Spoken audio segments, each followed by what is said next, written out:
Arratsaldeon. Hoy os voy a presentar a Elías López en su charla Fe, Justicia, Reconciliación, aquí en el Centro Loyola de Donosti. Elías López, jesuita, nacido en la isla de La Palma, psicólogo especializado en transformación de conflictos y en reconciliación. Ese es su punto fuerte. Casi toda su vida ha estado dedicada a temas de ayuda humanitaria con el servicio jesuita a refugiados, sobre todo en Oriente Medio, América Latina, Asia, y ha sido director internacional adjunto de esta organización. También actualmente coordina el Grupo Internacional de Trabajo por la Paz y Reconciliación de las Universidades Jesuitas y la red de sinodalidad reconciliadora de la Secretaría del Sínodo de Roma. Una capacidad importante suya es ayudar a las personas a encontrarse con su fuente de vida, con el Dios de la vida. Con vosotros, Elías López. Hola, soy Elías López, jesuita. Les voy a presentar la misión de reconciliar de la Compañía de Jesús, llamado a la reconciliación en un mundo roto. Esa es la llamada que también nos hace San Pablo en 2 Corintios. Somos embajadores de la reconciliación de Cristo. Y como decíamos, en un mundo roto, donde hay muchos contextos que tienen que ver con la violencia. Ahí tengo algunos descritos, contextos que necesitan también de la misión de reconciliar en el ámbito cercano, cotidiano, en el ámbito personal, en el ámbito familiar, reconciliación con uno mismo, con los amigos, en el ámbito privado. También en el ámbito educativo, por ejemplo, todo el tema de el bullying en la comunidad educativa, a nivel social, pueblos indígenas, otros pueblos, trabajadores, personas en paro, autóctonos, inmigrantes, nativos digitales y aquellos que no han tenido acceso a las nuevas tecnologías. En el ámbito económico, evidentemente, se impone la brecha cada vez mayor entre ricos y pobres. El índice Gini incrementa. En el ámbito religioso tenemos en el ámbito ecuménico, en el ámbito de las distintas tradiciones y narrativas religiosas y filosóficas, tenemos conflictos también dentro de las comunidades religiosas, dentro de la iglesia también hay una polarización creciente entre religiosos, laicos. El clericalismo es otro conflicto dentro del ámbito religioso. También en el ámbito político tenemos la Realpolitik. Quien domina es el que tiene el poder económico y el armamentístico. En el ámbito ecológico nos estamos comiendo los derechos y los recursos de la siguiente generación. Todo el tema de género o géneros, identidades de género diversas que luchan también por el reconocimiento de la diversidad. En el ámbito de los medios de comunicación tenemos la posverdad, por ejemplo. Ya no sabemos con la inteligencia artificial qué es lo verdadero o no. Y después también tenemos conflictos en el ámbito intergeneracional, niños, jóvenes, mayores, ancianos que quedan excluidos dentro de la toma de decisiones en las sociedades. Y otros ámbitos que también existen, no es exhaustiva la lista. En esos ámbitos nos vamos a encontrar que tenemos conflictos porque responden a distintas heridas que se producen en las relaciones humanas. Siempre detrás de un conflicto hay una herida de abandono, de soledad, de vacío, donde no hay vínculo, no se siente el vínculo, o una herida de rechazo, donde sí hay vínculo, pero ese vínculo es negativo, no pertenece, está fuera. O la herida de humillación, donde sí que perteneces al grupo, pero en una categoría, en una relación de inferioridad. Esa es la humillación. La traición es cuando ha habido un vínculo de confianza y se traiciona, una puñalada trapera que solemos decir, ¿no? Y el vínculo que se crea es un vínculo de desconfianza en la herida de traición. Y la herida de injusticia es aquella donde las relaciones no son de equidad y el vínculo es de desigualdad.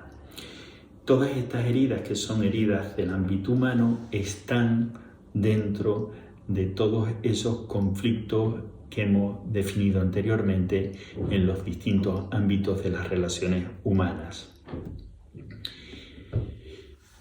¿Qué entendemos por reconciliación? Etimológicamente, reconciliación, revolver con juntos, y ciliación viene del verbo griego kaleo que significa llamada. Reconciliación etimológicamente significa volver a llamar juntas a las partes que han sido divididas por una violencia. Es un proceso relacional que implica coexistencia, luego convivencia y luego comunión. La coexistencia es poder vivir juntos en un espacio físico, compartiéndolo sin miedo a ser agredido violentamente. La convivencia implica, después de las garantías de no violencia, implica que compartimos los mismos derechos y deberes, somos iguales ante la ley con un enfoque de derechos, y la comunión significa volver a restablecer la confianza como capital humano básico de los procesos de paz y reconciliación. En el ámbito de la compañía, cuando hablamos de reconciliación, hablamos de restablecimiento de relaciones justas. Entendemos que hay que pasar del binomio de fe-justicia al trinomio fe-justicia-reconciliación. La fe en Jesús, en el Dios de Jesús, nos invita a trabajar por la justicia. No puede haber fe cristiana sin el compromiso por el trabajo de justicia, pero esa justicia tiene que ser restaurativa, tanto de la víctima como el victimario, y nos invita a la reconciliación. No puede haber fe sin justicia, ni justicia sin reconciliación. Esta reconciliación se produce en 3 ámbitos de las relaciones. Reconciliación ¿con quién? Con Dios, o la fuente espiritual de vida de cada uno. Con el otro, la dimensión antropológica, la anterior es la dimensión teológica, fe. La dimensión antropológica, relación de reconciliación, de restablecimiento de relaciones justas con los otros, y con el otro que llevamos dentro de uno, que es uno mismo, la reconciliación con uno mismo, esa dimensión antropológica, reconciliación con uno mismo o con el otro, y por último, reconciliación con la creación, la dimensión cósmica, reconciliación con la naturaleza, no agredir al medio ambiente. Esas son las 3 dimensiones de la reconciliación en el contexto de la misión de la compañía, pasar del binomio fe-justicia al trinomio fe-justicia-reconciliación en el diálogo intercultural y en el diálogo interreligioso. El caso de Doña Socorro es un caso que nos ayuda a entender muy bien esto que decimos de conexión de la reconciliación con justicia y con la fe. Doña Socorro es una refugiada, desplazada interna del conflicto colombiano, que en un momento determinado nos reunimos con su comunidad y le preguntamos a la comunidad: ¿qué es para ustedes la reconciliación? No imponemos un modo de reconciliación, sino que escuchamos a la comunidad, y desde la comunidad de víctimas o victimarios intentamos co-construir una narrativa de sentido compartido sobre lo que significa para ellos la reconciliación. Cuando le preguntamos a esta comunidad, donde está Doña Socorro, qué es la reconciliación para ellos, ella levanta la mano y grita justicia. Cuando le preguntamos a doña Socorro qué es la justicia para usted, ella lo que responde es en principio, bueno, que tiene dudas, que no sabe, se encoge un poco de hombro, pero al momento narra su historia. Dice, mira, a mí me mataron un hijo, me mataron un nieto, me mataron a mi marido, tengo un hijo en la cárcel y otro hijo desaparecido desde el 2007. Este hijo desaparecido es el que realmente me preocupa.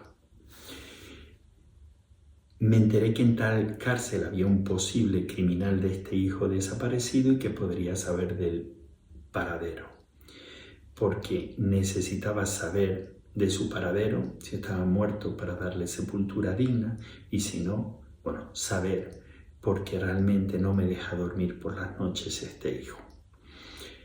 Me armé de valor, fui a la cárcel y al ver salir al posible criminal de mi hijo esposado y con 2 guardas a los lados, esa imagen fue como que me pegó una patada en el estómago y dije, no, esta no es la justicia que yo quiero.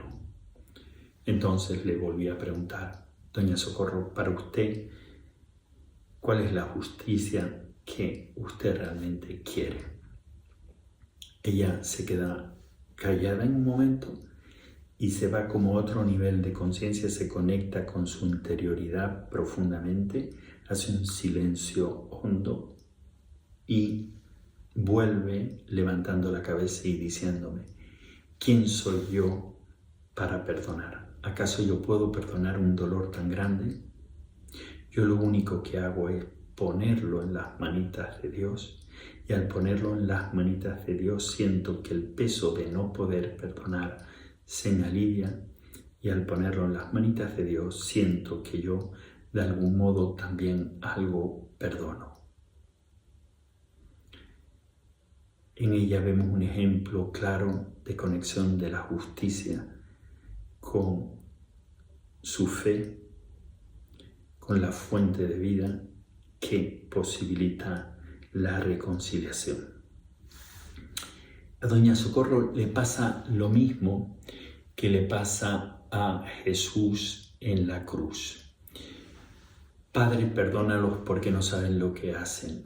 Jesús no dice yo les perdono, sino se va a su fuente, al Abba, y allí encuentra la fuerza para perdonar lo que él siente como imperdonable en ese momento de tortura hasta la muerte y muerte de cruz.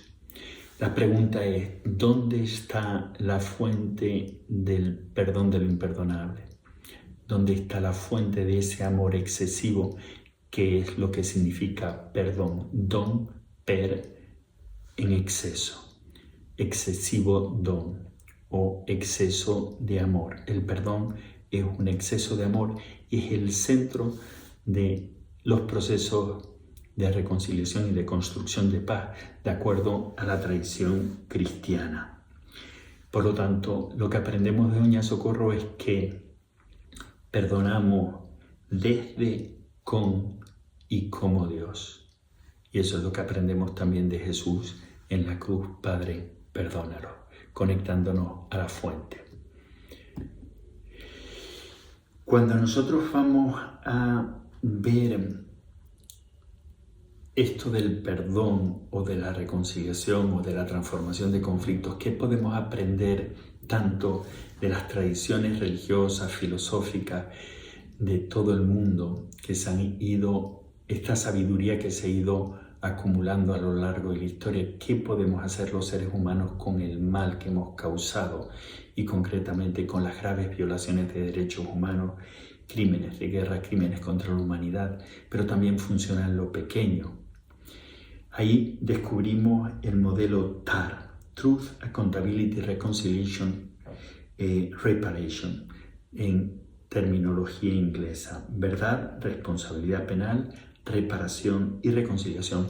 Son esos 4 elementos los que en estudios comparativos de lo que se llama la justicia transicional, son esos 4 elementos que parecen esenciales en la experiencia humana de cualquier tradición cultural, filosófica en los estudios comparativos a nivel global mundial. Tienen un elemento cognitivo, un elemento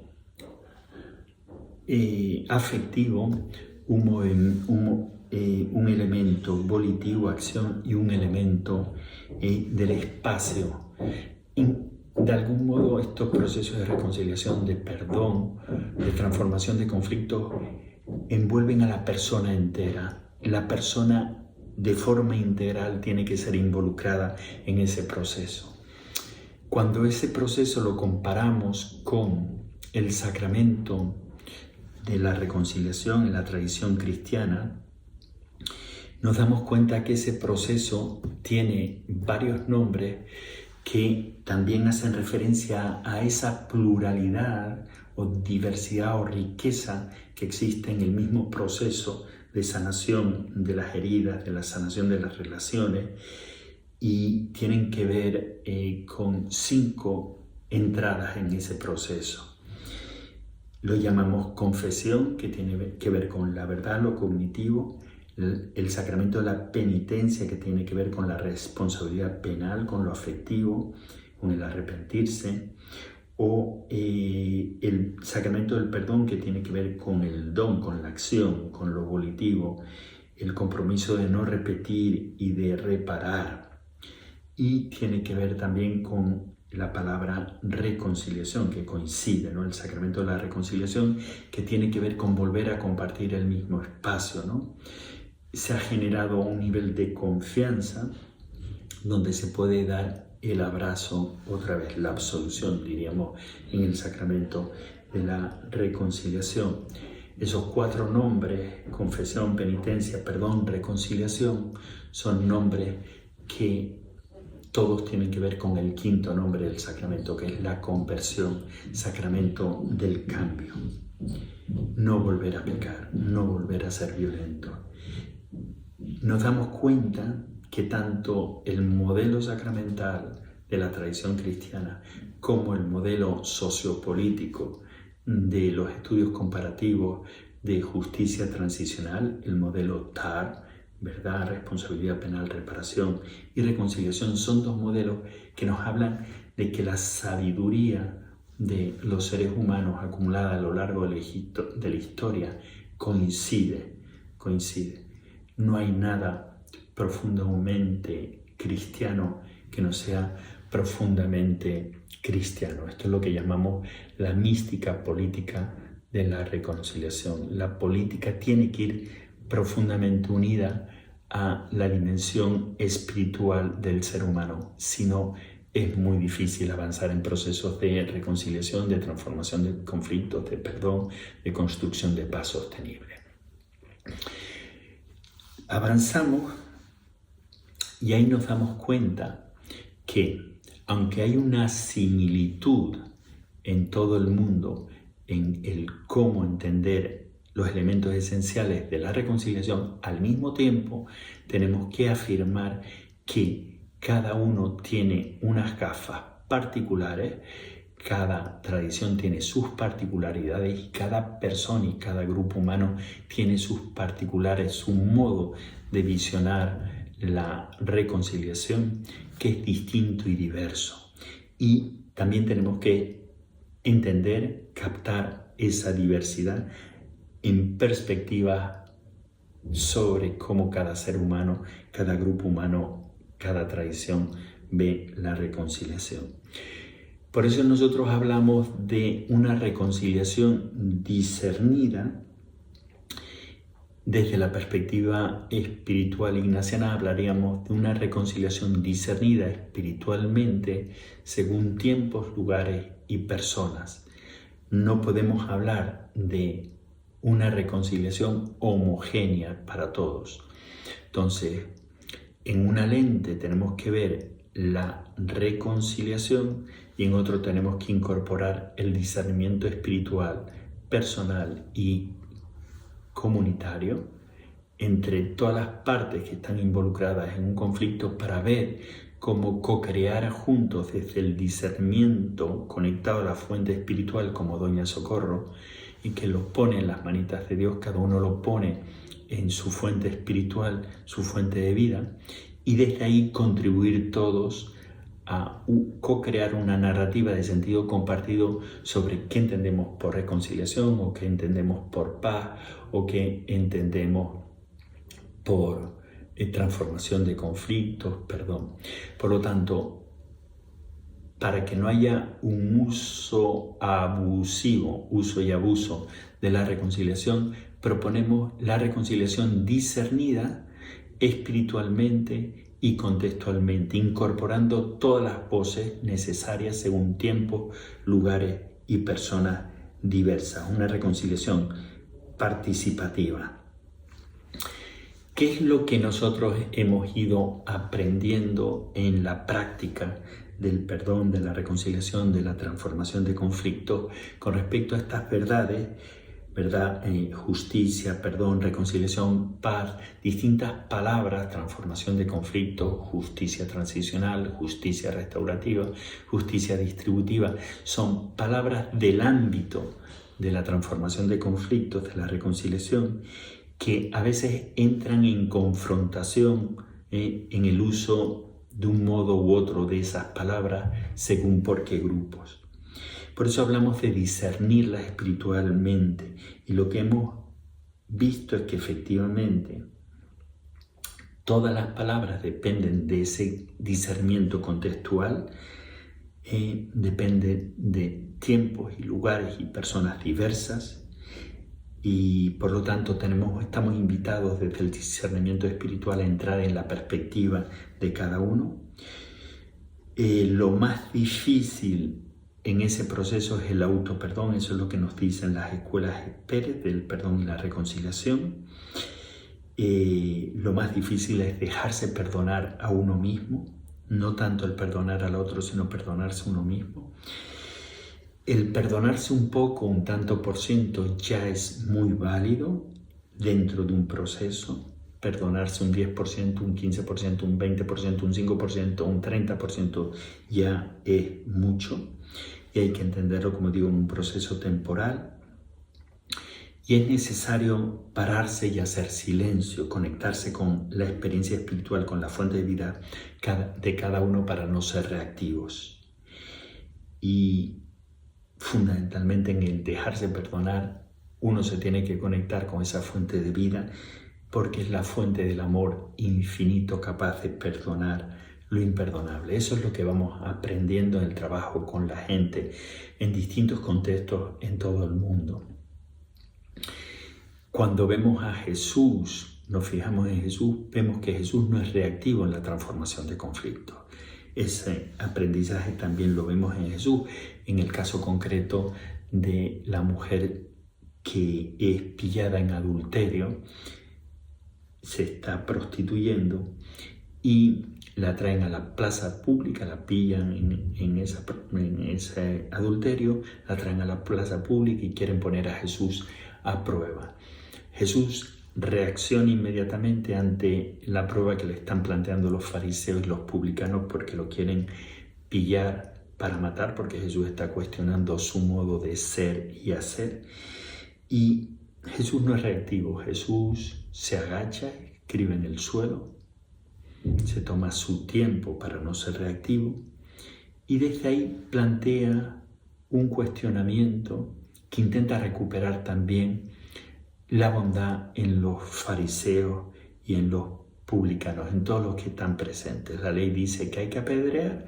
¿Tú qué dices, Jesús? ¿Hay que apedrear a esta mujer, sí o no? Y él, después de conectarse con su fuente de vida, escribiendo en el suelo, ¿verdad?, con el dedo, dice: quien esté libre de pecado, que tire la primera piedra. Los interpela para que se conecten con su capacidad empática. La capacidad empática, todos somos pecadores, todos tenemos límites, todos metemos la pata. Es esa capacidad empática la capacidad básica y primordial, la capacidad reina, la actitud reina en la transformación de conflictos. Quien esté libre de pecado, que tire la primera piedra. Así Jesús intenta recuperar la humanidad capacidad de compasión y de empatía de cada uno de los que está presente. Y dice el texto que todos se van retirando progresivamente, uno a uno, sin lanzarle a nadie la piedra. ¿Por qué? Porque todos entran en conexión con esa capacidad empática, empezando por los ancianos, dice. Los ancianos son normalmente los más sabios, los que han hecho esa reflexión empática y saben perfectamente que ellos también son pecadores, que son limitados, que también meten la pata. Jesús hace un examen espiritual e invita al resto de la gente a hacer un examen espiritual, a discernir. El discernimiento parte de separarnos, conectarnos con la fuente de vida para salvar a todos, no solamente a la mujer, sino también a quien condena a la mujer, a los escribas y a los fariseos. Salvarse todos. El discernimiento que nos lleva al examen espiritual, a conectarnos con la fuente de vida, que es lo que hace Jesús, pararse y conectarse con su fuente de vida, o orar en ese momento en silencio, es lo que nos permite salvar a todos, es lo que nos permite avanzar en la reconciliación. Eso se ha estudiado en lo que se llama la agilidad emocional, cómo hacer ese ejercicio que hizo Jesús de forma ágil. Se ha estudiado por la psicología, que es un modo de hacer examen espiritual y discernimiento. La persona se para, toma conciencia, experimenta qué es lo que está sensando corporalmente en ese momento. Ese sensar corporalmente, la sensación sentida corporalmente, se retira y le pone nombre con un sentimiento, alejándose. La emoción corporal se retira, le pone nombre y pasa a ser sentimiento, inteligencia corporal, inteligencia emocional, sensitiva.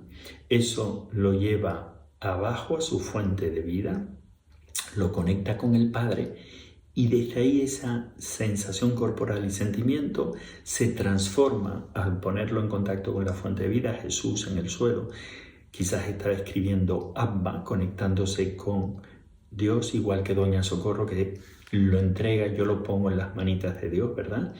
Ese poner mis sentimientos, mi incapacidad, mi impotencia en el proceso de perdonar, ponerlo en contacto con Dios, con la fuente de perdón, de reconciliación, de compasión, y eso me invita a una acción. ¿Ves? Que sería el cuarto paso. Incorporamos así la inteligencia corporal, primer paso, la inteligencia emocional en el segundo paso, con poner nombre al sentimiento. Eso lo llevamos y lo conectamos con la fuente de vida, inteligencia espiritual, y eso nos invita, eso es una energía transformada por la fuente de vida que nos invita a una acción, que normalmente es una acción positiva. El siguiente paso posible es la transformación de conflictos, ¿no? A una acción. Eso lo hacemos de forma ágil, silencio, parada, me conecto con la fuente. Primer paso, el principio. Segundo, ¿qué siento? Tercero, ¿a qué me lleva? La acción, inteligencia práctica. Entonces articulamos en este examen ágil espiritual, articulamos las inteligencias múltiples y las ponemos al servicio de la transformación de conflictos y de la reconciliación. Pararnos como Jesús se para, pararnos como Doña Socorro se paró. Introducimos ahora otro concepto, no solo la reconciliación discernida, sino la reconciliación preventiva. Es liderar la transformación de conflictos desde la siguiente generación, desde los hijos, desde los niños, los nietos también. Entonces, ¿qué es lo que hemos descubierto? Porque esto es otro aprendizaje que nos ha venido de la práctica con distintas comunidades en todo el mundo. En todo el mundo lo que más ayuda a transformar conflictos es conectarlos con el deseo, con el amor a la siguiente generación, el deseo de que ellos no queden atrapados en el círculo de la violencia para siempre, que no le heredemos los conflictos y la violencia a la siguiente generación. Esto lo aprendí fundamentalmente de una refugiada palestina en 5 horas de viaje en un autobús, donde estuvimos hablando del conflicto armado en Medio Oriente, analizando todas sus variables, y yo tenía preparada mi pregunta para el final, pero estaba investigando sobre el rol del perdón en políticas de paz. Y mi pregunta al final fue, ¿es posible perdonar en Medio Oriente? En ese momento ella reactivamente me pegó un grito y me dijo, no me pidas perdonar, yo no puedo perdonar. Y evidentemente hace lo que hizo Doña Socorro o la mayoría de la gente que ha vivido una experiencia de victimización radical. Dice, mira, me mataron un hermano, los otros hermanos tienen heridas de bala en las piernas, mi madre tiene un brazo paralizado porque un soldado israelí en un checkpoint, en un punto, en un cruce, le pegó con el arma un golpe en el brazo y se lo dejó seco. No me pidas perdonar, yo no puedo perdonar. Pero en ese momento ella hace una parada más profunda y un silencio más profundo y se conecta con su fuente de vida. Y después de unos segundos me dice, mira, pero sí voy a hacer una cosa. Voy a intentar no pasar el odio que yo tengo a mis hijos para ver si ellos un día pueden hacer lo que yo hoy no puedo, perdonar. Reconciliación preventiva tiene que ver efectivamente con meterle en el discernimiento la perspectiva, incluir en el discernimiento la siguiente generación, sus voces, su vida, que ellos participen también del discernimiento. Por eso la reconciliación es discernida para la prevención, que ellos no queden atrapados en el círculo de la violencia para siempre. Y ahí hay una pequeña definición de lo que entendemos por reconciliación preventiva. Hacer aquí y ahora todo lo que podamos para que la siguiente generación, los hijos y los nietos, no queden atrapados en el círculo de la violencia para siempre. Este es otro de los grandes aprendizajes. Y cuando lo llevamos a la misión de la Compañía de Jesús, pues la reconciliación preventiva implica recrear relaciones justas con Dios, con los otros, con uno mismo, también en esa dimensión antropológica y con la creación, como decíamos antes, y como vemos, tiene un paralelismo con las preferencias apostólicas universales de la Compañía de Jesús. Reconciliación con Dios es mostrar el camino a Dios a través de los ejercicios espirituales y del discernimiento, por eso hablamos de reconciliación discernida con los otros, especialmente con los pobres, los descartados y los más vulnerables. Reconciliación con la creación sería reconciliación con la casa común, el cuidado de la casa común. Y después está la preferencia apostólica universal número 3, que es acompañar a los jóvenes en la creación de un futuro esperanzador. Cuando nosotros hablamos de reconciliación preventiva, lo que decimos es que hay que liderar las preferencias apostólicas 1, 2 y 4 desde la reconciliación con los jóvenes, desde la reconciliación preventiva, desde la preferencia apostólica número 3, acompañar a los jóvenes y a los niños en la creación de un futuro más esperanzador. Y por último, acabamos con la propuesta de los ejercicios espirituales. ¿Cuál es el valor añadido que nuestra espiritualidad ignaciana puede aportar a los procesos de reconciliación, de justicia transicional, restaurativa, de transformación de conflictos y demás, de paz, de construcción de paz sostenible? pues son los ejercicios en clave de reconciliación para la resiliencia, resistencia y revivencia, resurrección diríamos, ¿no? Debemos capacitarnos. Los ejercicios espirituales tienen la capacidad de formarnos, de darnos herramientas en lo que llamamos los 6 anclajes de la reconciliación. Principio y fundamento, las 4 semanas de ejercicios espirituales más la contemplación para alcanzar amor. Cada uno de esos 6 momentos del proceso de los ejercicios espirituales nos da un anclaje a un modo de ser y hacer que nos permite transformar los conflictos y reconciliarnos. En principio y fundamento respondemos a una pregunta fundamental del ser humano: ¿cuál es tu fuente de vida? ¿Cuál es mi fuente de vida? Las 4 semanas, la primera nos plantea qué hago con el mal que yo cometo. La segunda semana, qué elijo con mi libertad. La tercera semana, qué hago con el mal contra mí, la pasión de Jesús. La quinta semana, el quinto anclaje corresponde a la 4ª semana, la de la resurrección. Soy capaz de seguir esperando en medio de la violencia estructural.